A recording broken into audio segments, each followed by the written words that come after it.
नमस्कार प्रेक्षकांनो, या मालिकेच्या येणाऱ्या जबरदस्त भागामध्ये अतिशय वळण आणि रंजक असा ट्विस्ट आपण पाहणार आहोत. आणि त्यामध्ये आता सारंग आणि सावली समोरासमोर येऊन सारंगला कोणत्या दोन सत्याचा भयानक उलगडा होतो आणि सावलीला आता एकाच सत्याने आता आबिरचे भयानक सत्य सावली आता कशी सारंग समोर आणते आणि सारंग समोर आता एकच कोणता धमाका उडतो.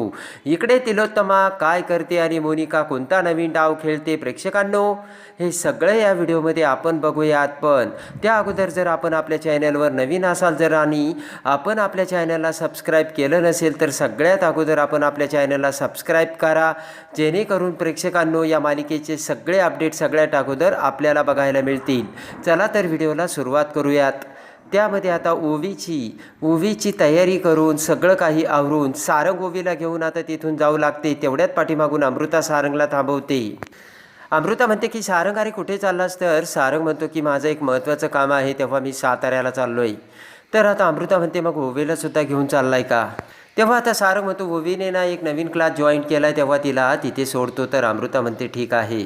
आता सारंग म्हणतो की अमृता वहिनी, मी उद्या संध्याकाळी येईल, तोपर्यंत या घराच्या माणसांवरती आणि माझ्या ओवीवरती लक्ष ठेव. आणि सारंग तेथून निघून जातो. तर तेवढ्यात अमृताकडे बघत मोनिका पाठीमागून येते आणि म्हणते की काय अमृताताई, कुठे चाललाय? तर अमृता म्हणते की आईंना चहा घेऊन जात होती.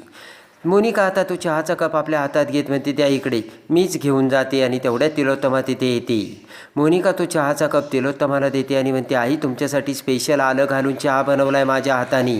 तर अमृता आता ही मोनिकाकडे बघते आणि रागाने मोनिका अमृताला तेथून जायला बोलते. आणि तिलोत्तमा इकडे बसतच डोक्याला हात लावते. मोनिका म्हणते काय झालं आई, रात्री झोप नाही आली का? तर तिलोत्तमा म्हणते खरंच मला झोप नाही आली. तर मोनिका म्हणते मलासुद्धा झोप नाही आली आई. आणि मोनिका म्हणते माझ्या डोक्यात विचारामागून विचार येत होते आणि सावलीचासुद्धा विचार माझ्या डोक्यात आला बरं का. सावली तर आपल्या घरी नाही येणार नाही. ते ऐकताच तिलोत्तमा मोनिकाकडे बघते. राग घेऊन तिलोत्तमा म्हणते जोपर्यंत माझ्या जीवात जीव आहे तोपर्यंत माझ्या घराचा उंबरठा मी त्या पुरीला कधीच ओलांडू देऊन येणार नाही मोनिका. आता मोनिका म्हणते की आई, तुमच्या मनातून या घराच्या भिंतीतून सावली गेली असेल, पण सारंगच्या मनातून अजून सावली काही गेलेली नाही आहे. आणि जर सावली सारंगच्या मनातून गेली असते तर सारंगने दुसरं लग्न केलं असतं आई, पण तसं काहीच झालं नाही. तिलोत्तमा म्हणते तसं काही नाही आहे. सावलीने माझ्या सारंगला सोडून निघून गेल्यामुळे सारंगच्या लग्नावरचा आणि विधीवरचा विश्वास उडाला आहे, म्हणून त्याने लग्न केलं नाही मोनिका. आणि जरी ती पोरगी या घरात चुकून आली तरी मी या घरात राहणार नाही असे तिलोत्तमा बोलते. आणि ते ऐकताच आता मोनिका खुश होते आणि विचार करते की आता तर काहीही करून ती सावली या घरात आलीच पाहिजे, म्हणजे ही म्हातारी लवकर घराच्या बाहेर निघून जाईल. आणि मोनिका तेथून निघून जाताच इकडे तिलोत्तमा घाबरते आणि म्हणते मला अशी का भीती वाटते, नक्की आपल्या घरावर मोठं वादळ येणार आहे म्हणून. आणि मला असं का वाटतं की सगळं काही उद्ध्वस्त होणार आहे, कोणत्या संकटाचा संकेत आहे हा, असा विचार तिलोत्तमा करते. आता इकडे सारंग हा ओवीला घेऊन गुरुकुलाच्या समोर येतो. तर ओवी म्हणते की बाबा, अरे मला क्लास सुटल्यानंतर न्यायला कोण येणार आहे? तर सारंग म्हणतो तुझा बाप येईल, तू त्याची काळजी करू नको, मी बबलू दादाला पाठवीन.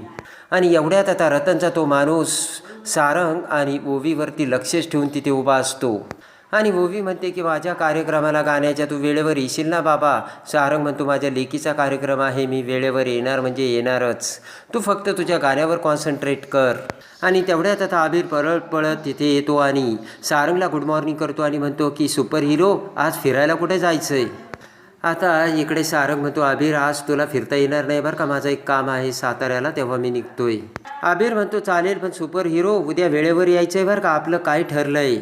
सारंग म्हणतो बरं ओवी, मी निघतो बरं का, बबलू येईल तुला न्यायला, आणि काही लागलं तर अमृता वहिनीला सांग, ती मला फोन करून सांगेन. आणि आता ओवीला आणि आबिरला बाय करत आता सारंग त्याच्या गाडीमध्ये बसतो आणि निघून जातो.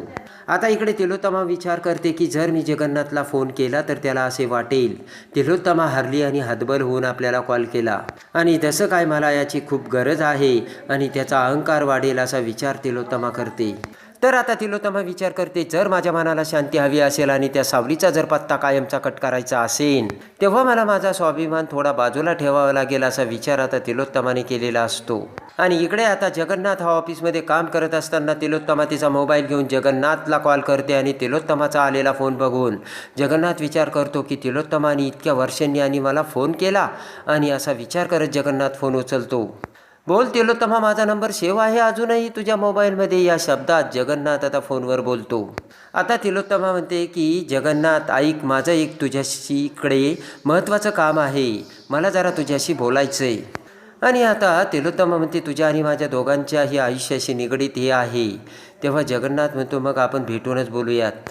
आणि जगन्नाथ म्हणतो की चल ठीक आहे, पण मी एका महत्त्वाच्या प्रोग्राममध्ये आहे, मला एक महत्त्वाचा कार्यक्रम आहे, तो कार्यक्रम संपला की मग भेटू. तर तिलोत्तमा म्हणते नाही नाही, मी कार्यक्रमाच्या गर्दीच्या ठिकाणी अजिबात येणार नाही जगन्नाथ. तिलोत्तमा म्हणते की मला फक्त तुझ्याशी एकांतात बोलायचे, तिसरं माझ्यासमोर कोणीच नको आहे. जगन्नाथ म्हणतो ठीक आहे, तू मला ना माझ्या घरी येऊन भेट, सावली घरी नसणार आहे, उद्या तुम्हाला येऊन भेट. तर तिलोत्तमा म्हणते उद्या नाही, आजच जगन्नाथ. तिलोत्तमा म्हणते माझ्या डोक्यात ना वादळ उठलंय, मला आजच जो काही आहे तो सोक्ष लावायचा आहे आणि मी निघते. जगन्नाथ म्हणतो अरे बापरे ठीक आहे, मी आत्ताच माझ्या घरी निघतो आणि आपण भेटूयात. आणि जगन्नाथ फोन ठेवतो. इकडे आता मोनिका ही लगबेगीने गुरुकुल समोर येते आणि पिऊनला म्हणते की सावली मॅडम आहे का, माझं जरा त्यांच्याशी काम आहे. पिऊन म्हणतो त्या जरा गाण्याच्या क्लासमध्ये बिझी आहे, तुम्ही बसा इथे. तर मोनिका म्हणते अहो ऐका ना, माझं खरंच खूप महत्त्वाचं काम आहे. आणि मोनिका म्हणते फक्त माझं 2च मिनिटाचं काम आहे, मी लगेच जाऊन येते. तर पिऊन म्हणतो ऐका, माझी नोकरी जाईल, मी तुम्हाला सोडीन आतमध्ये, पण जरा मला विचारू द्या. आणि एवढ्यात आता गुरुकुलातून जगन्नाथ बाहेर येतो आणि जगन्नाथला बघून मोनिकाला सगळ्यात मोठा धक्का बसतो.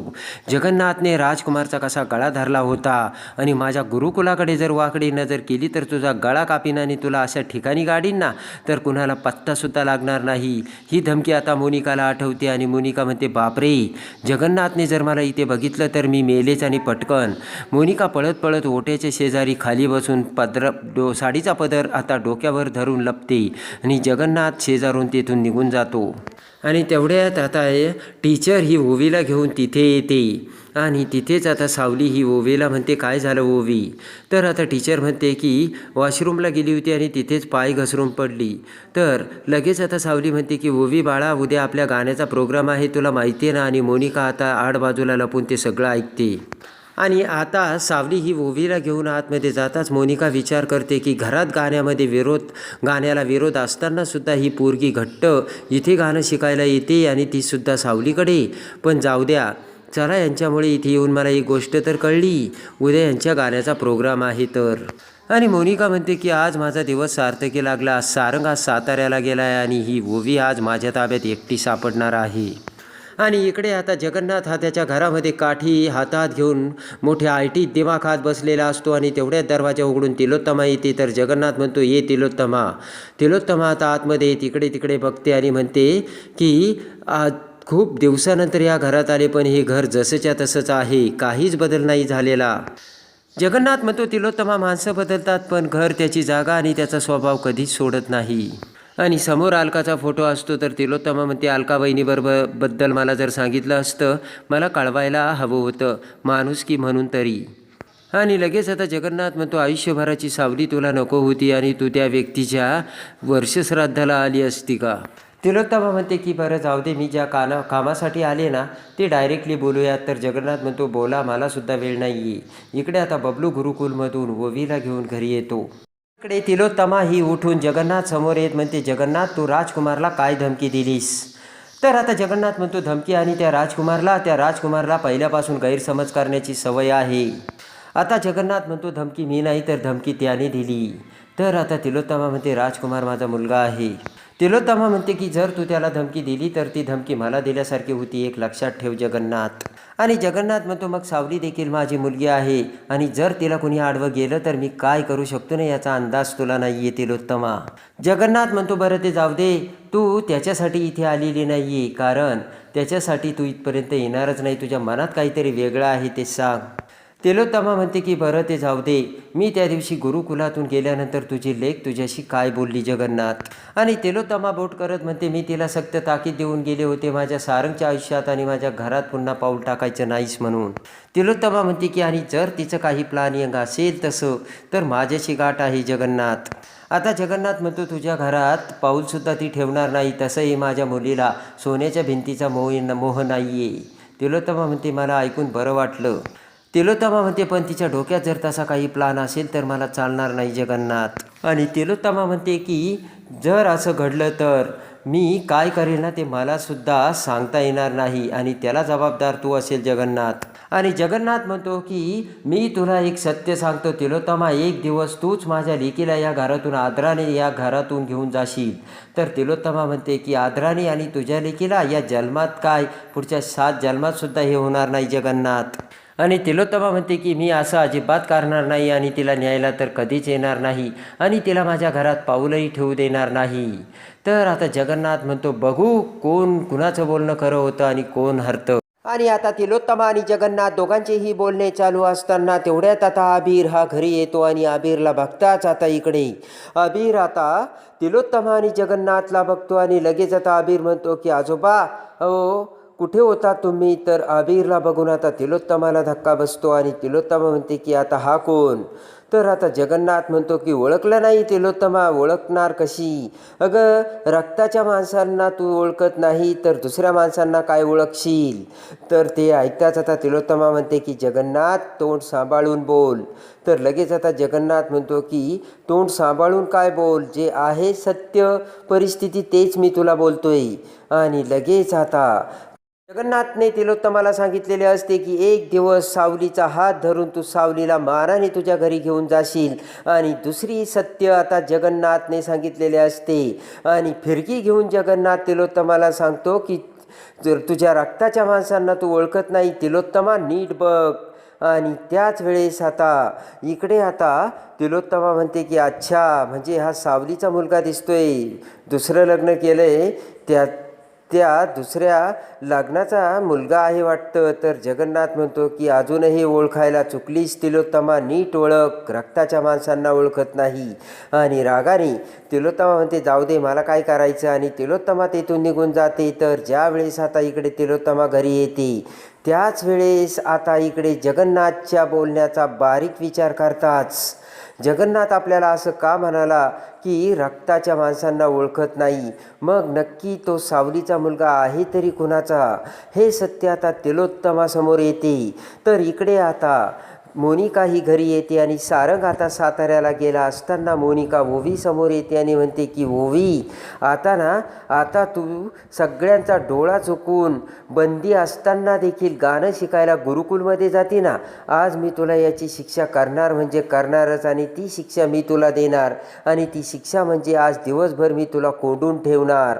ते ऐकताच आता ओवीला आणि अमृताला धक्का बसतो. तर इकडे आता मोनिकाने ओवीला कोंडून घेतलेलं असतं आणि दुसऱ्या दिवशी गाण्याचा कार्यक्रम असल्यामुळे मोनिकाने आता बरोबर ओवी जाऊ नये म्हणून ती शिक्षा आता ओवीला दिलेली असते. तर इकडे आता सारंग आता घरी येताच ओवीला कोंडून ठेवल्याचे सत्य आता अमृताकडून जेव्हा सारंगला कळते त्यावेळेस आता सारंग मोनिकाचे कसे थोबाड फोडतो. आणि इकडे अबीर हा सावलीचा मुलगा असल्याचे सत्य जगन्नाथने तिलोत्तमासमोर आणून आता तिलोत्तमा कोणते पाऊल उचलते हे बघण्यासाठी आणि या मालिकेच्या डेली अपडेटसाठी आपल्या चॅनलला लाईक करा, सबस्क्राईब करा.